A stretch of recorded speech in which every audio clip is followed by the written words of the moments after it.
Se você usa serviços de streaming como a Netflix ou o Amazon Prime Video, é bem provável que você já tenha passado pela seguinte situação.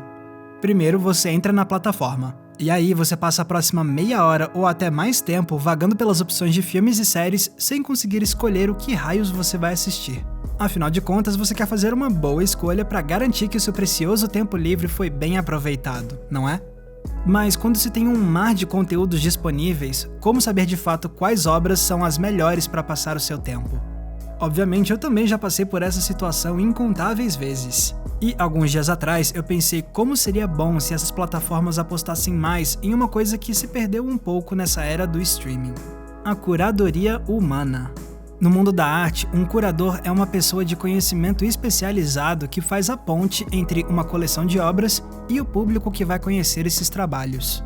É dever do curador navegar num mar de obras de arte, selecionar algumas delas, organizá-las de acordo com seus critérios e, finalmente, apresentá-las aos espectadores.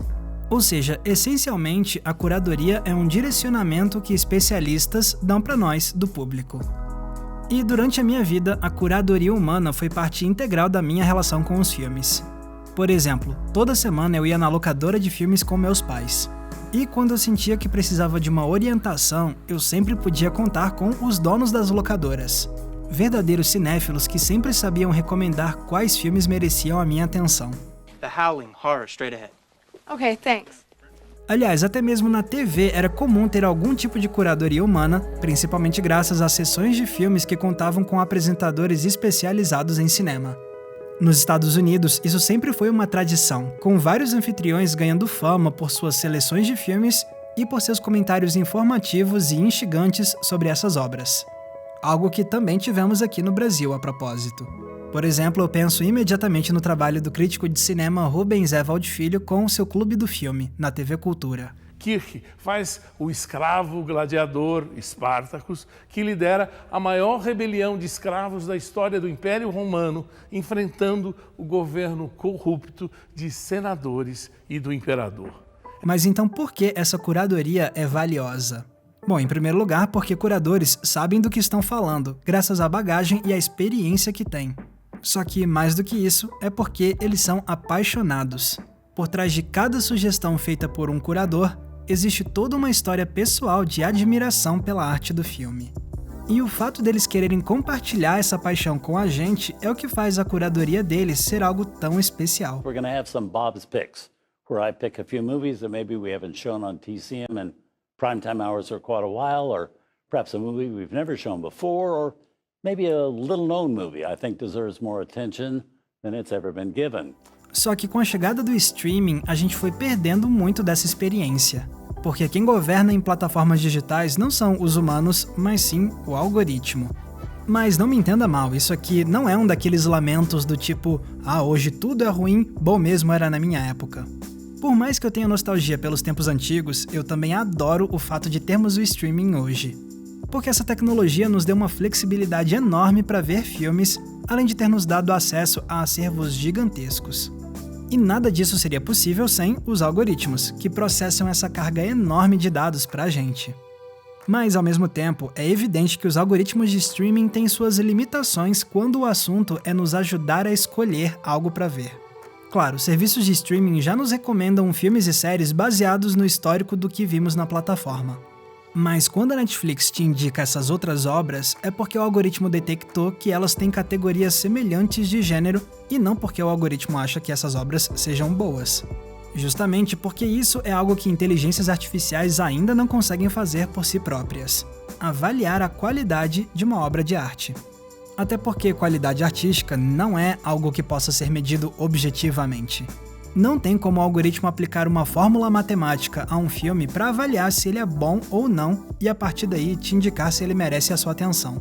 Resta ao algoritmo apresentar todos os conteúdos em pé de igualdade, sem fazer nenhum tipo de hierarquização entre as obras disponíveis.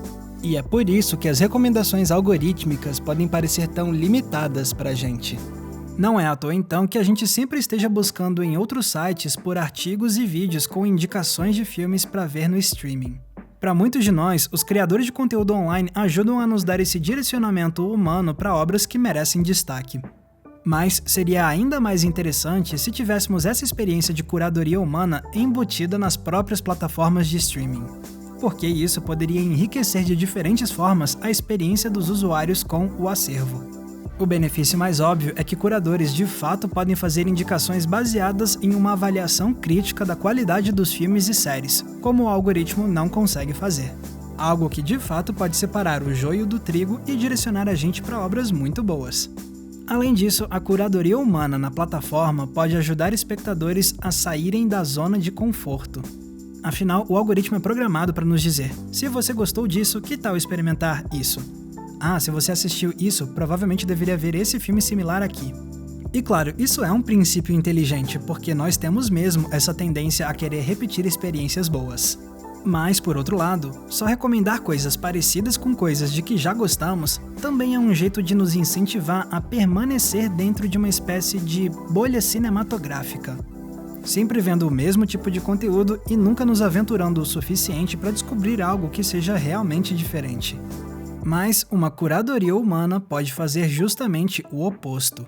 Imagina só, você entra no serviço e vê uma seleção montada por um curador, talvez algum crítico de cinema muito conhecido. Aí nessa lista tem filmes que você olha e pensa: pô, isso aqui é a minha cara.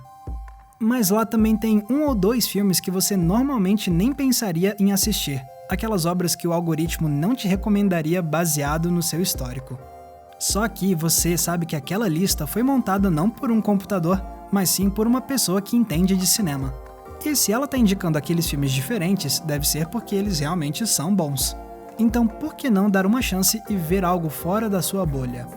Esse tipo de incentivo aos espectadores a se aventurarem um pouco mais e expandirem os horizontes cinematográficos, com certeza pode ser um dos maiores benefícios de uma curadoria humana dentro do streaming.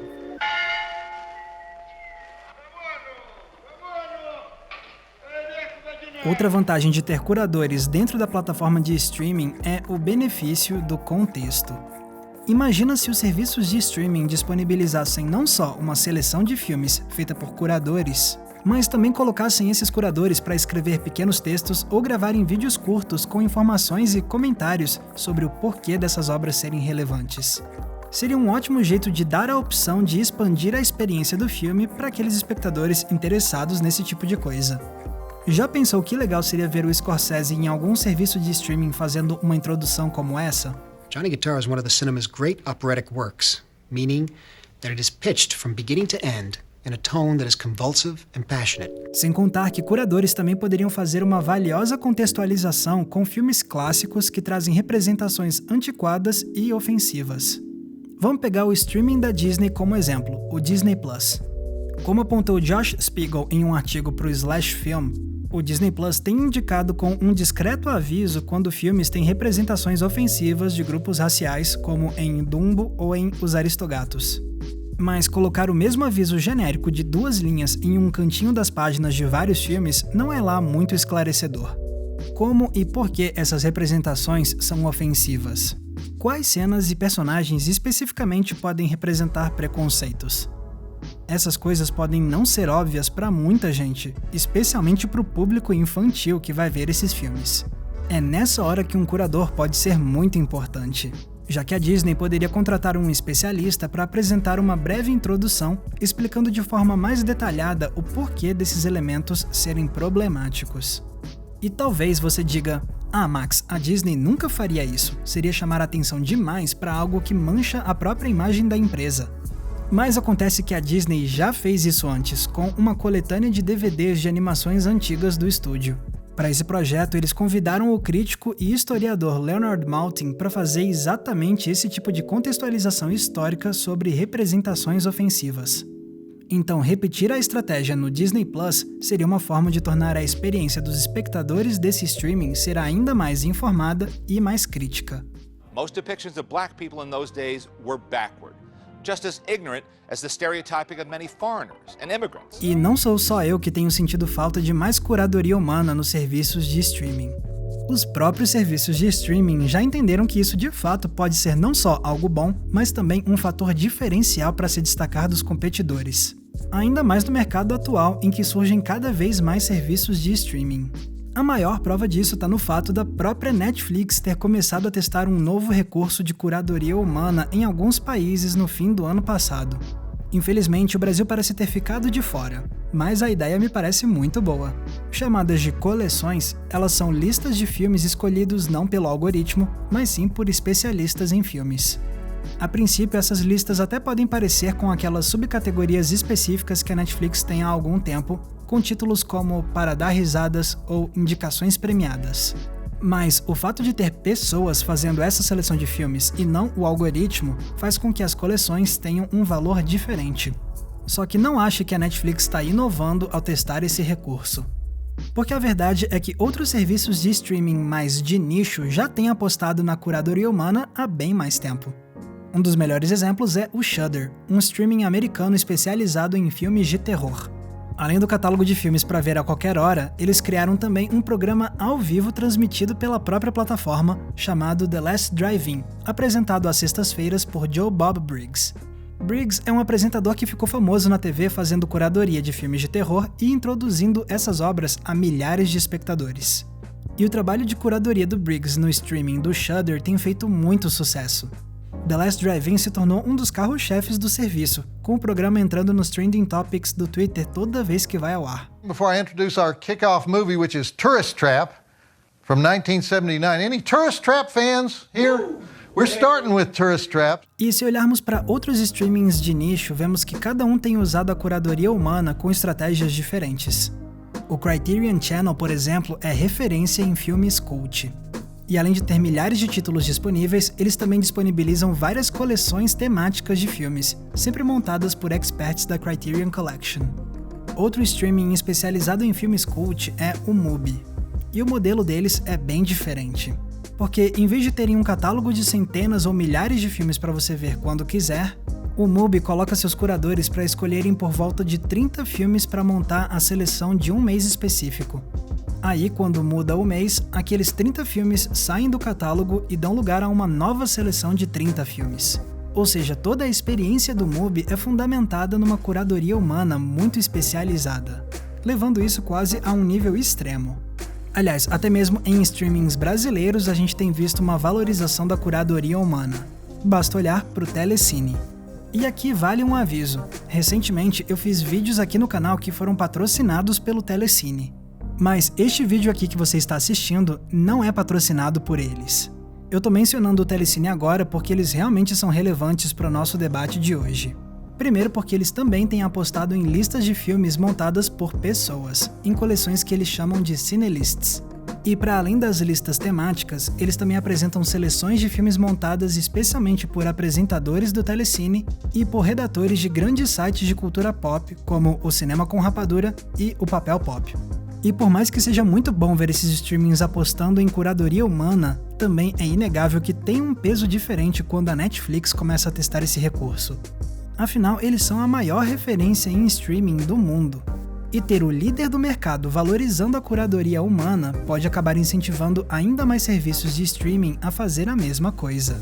Então, se a Netflix de fato seguir adiante com o projeto de curadoria humana, pode ser que ela gere uma reação em cadeia, ajudando a criar um mercado de streaming que nos ofereça experiências cinematográficas ainda mais ricas e satisfatórias. Claro, o algoritmo sempre vai ser muito útil e essencial, mas ainda tem certas coisas que só os humanos conseguem fazer bem, e uma delas é recomendar filmes de forma apaixonada. Resta então torcer para que um dia também sejam essenciais nas plataformas de streaming essas indicações feitas por quem ama o cinema.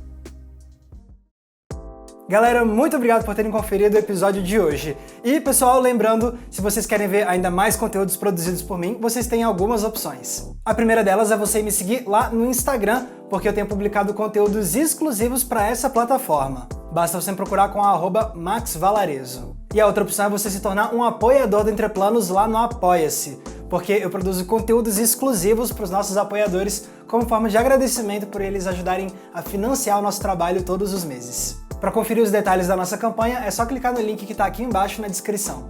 Lembrando também que se vocês quiserem me acompanhar nas demais redes sociais, é só me procurar usando os nomes que estão aparecendo aqui embaixo. E não se esqueçam, é claro, de curtir esse vídeo e se inscrever aqui no Entreplanos para não perder nenhum dos nossos episódios. Mais uma vez, muito obrigado pela audiência, um abraço e até a próxima sessão.